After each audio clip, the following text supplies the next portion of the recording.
So this is a metal lathe that we're working with here. There is no tailstock on this lathe. This is the left lathe when you're looking towards the back of the room. This is the lathe we're going to be using to do all of our cutting. All of our boring and drilling we'll do on the right lathe, so we have separation between the two. So the piece that we have right now, this side here is pretty circular. That's the side that was cast.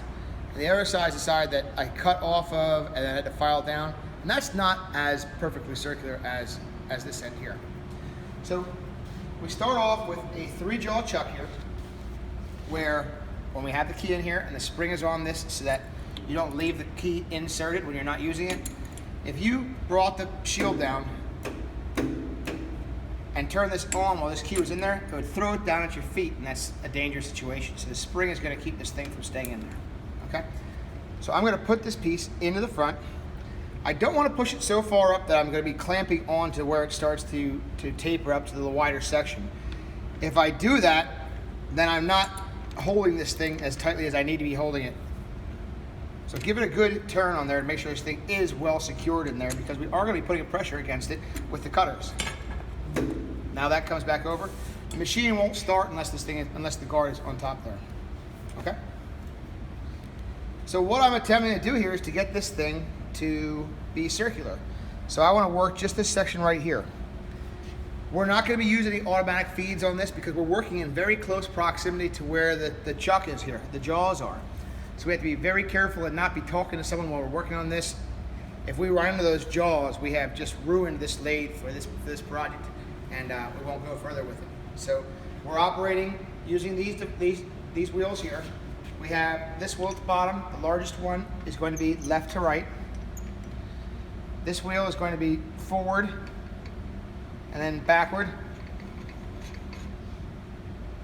We won't be using this for this project, so we'll leave that as it is, but we will occasionally have to adjust the angle of our cutter, okay?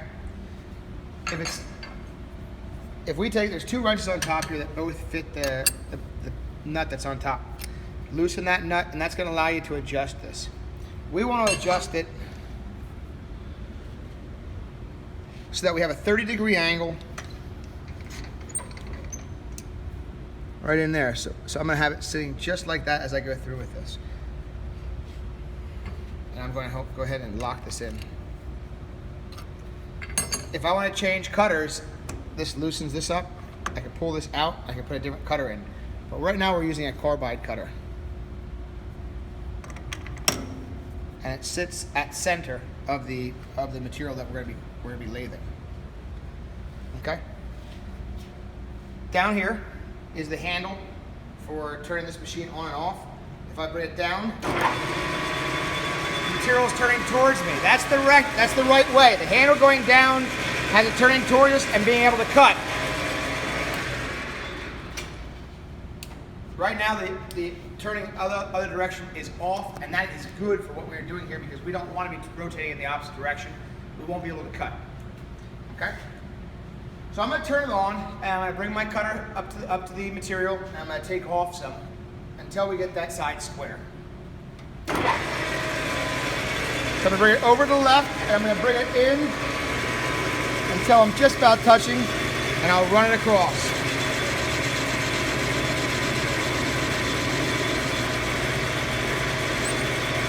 Bring it in a little more.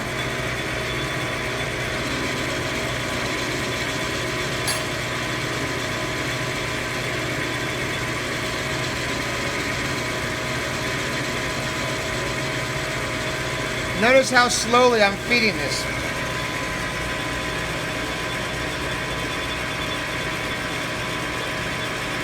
I'll bring it back out, feed it in slightly more. And you see how much I'm bringing in each time.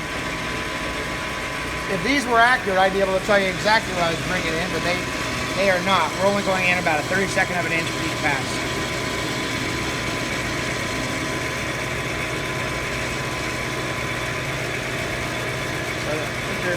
Look here, here's my turn.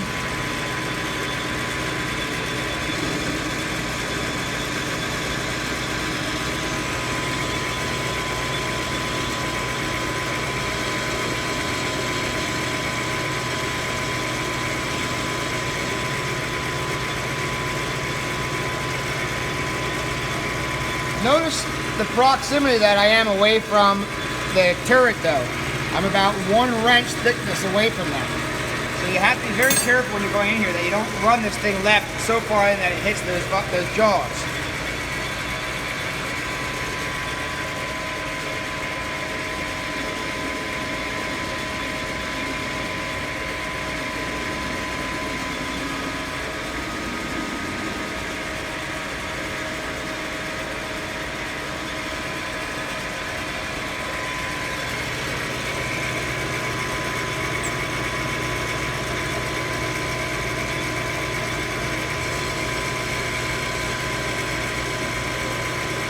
The finer cut you do, the cleaner the cut's going to be on the material.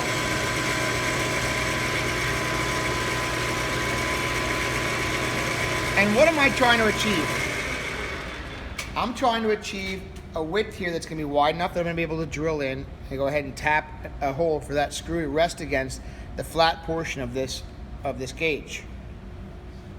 So right now, comparing it to the one I have here, it is close. I'm going to go one more pass. And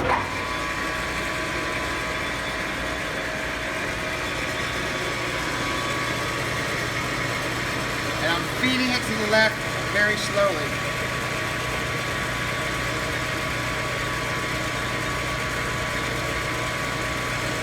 Trying to get the nicest cut that I can. I am, however, going to go back and sand this. And eventually we'll take the buffing wheel and we'll polish it as well.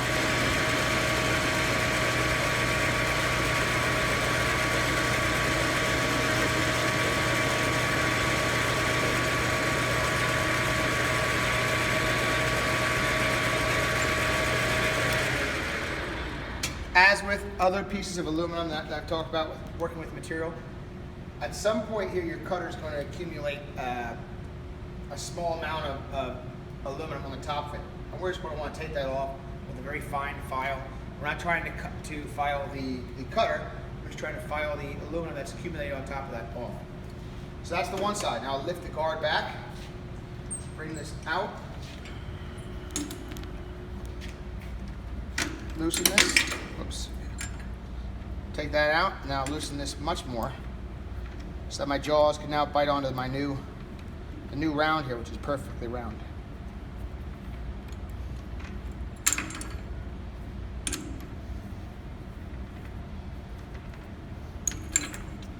Spring is pretty strong. So bite that right there. Make sure it's in there well, and tighten that up. So this is our new hold here. We're gonna go ahead and cut our new diameter. So I'll bring my guard down. I'll bring that over.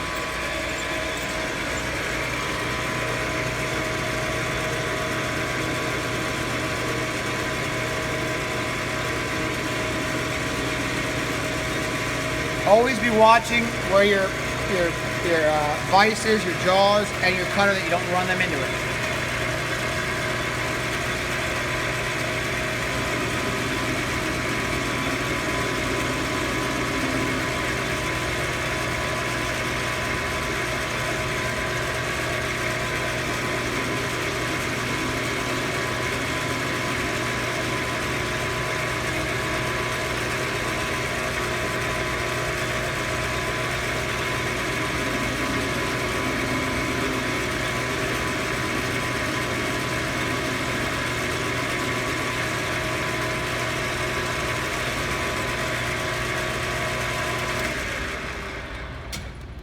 Okay. Last thing I'm going to do before I go ahead and clean up the round there where the two diameters meet is I'm going to square off the ends. So once again, I have to bring my cutter out, and I want to get it squared up, slightly forward. So when I go across, I'm cutting off the end of the piece. So I'm going to loosen this up again. I'm going to give myself a tilt this way this time.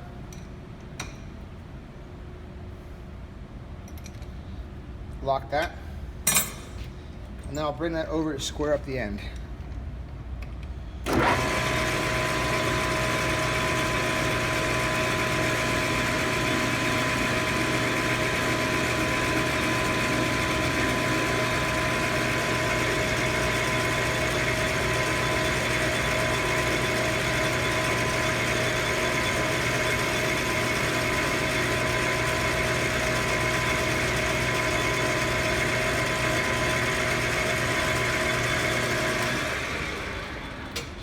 I'll give it one last flip and I'll square the opposite end.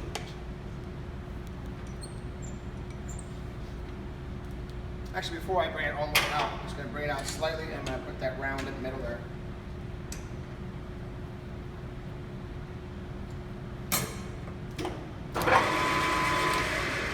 When you adjust it in the chuck, be observant to whether there's going to be a wobble now that's created. If you've kind of tilted it inside the jaw there, it's not going to stay centered. So look for that. It should look like it's spinning true when you change it around. So I'm going to change my cutter from my carbide cutter that I had in there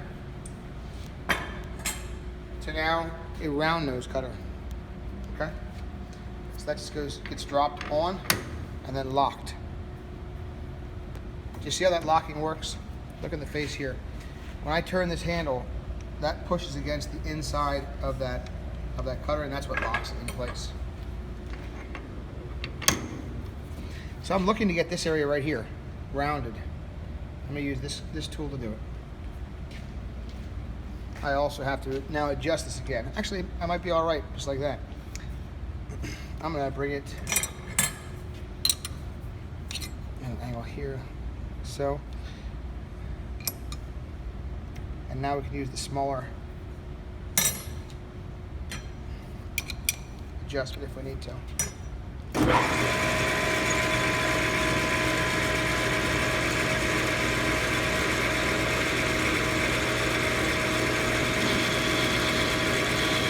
So I'm using the smaller handle now to come at that angle.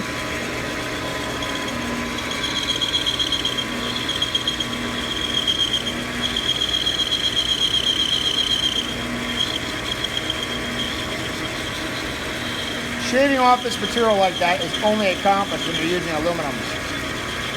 This would not be as easy an operation with steel.